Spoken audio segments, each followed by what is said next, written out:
ஒரு சிறிய கிராமத்தில் பழைய ஆலமரத்தில் ஒரு சிட்டுக்குருவி வாழ்ந்து வந்தது.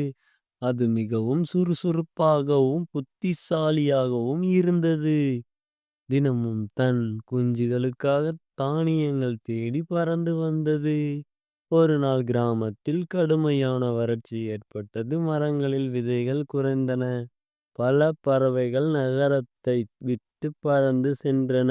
ஆனால் சிட்டுக்குருவி மட்டும் நம்பிக்கையை இழக்கவில்லை. சிறிய முயற்சியும் பெரிய மாற்றம் தரும் என்று எண்ணி அது மனிதர்கள் வீடுகளுக்கு அருகே விழும் சிறு தானியங்களை சேகரிக்கத் தொடங்கியது. ஒரு வீட்டின் முன் குழந்தைகள் விளையாடிக் கொண்டிருந்தார்கள். அவர்கள் சிதறவிட்ட அரிசி தானியங்களை சிட்டுக்குருவி பொறுமையாக சேகரித்தது. பின்னர் மற்ற குருவிகளையும் அழைத்து அந்த இடத்தை பகிர்ந்து கொள்ளச் செய்தது. சில நாட்களில் வறட்சி குறைந்தது. மரங்களில் மீண்டும் விதைகள் தோன்றின. எல்லா குருவிகளும் சிட்டுக்குருவியை பாராட்டின. அது சிரித்தபடி, ஒற்றுமையும் பொறுமையும் இருந்தால் எந்த சிரமமும் கடந்து விடலாம் என்றது.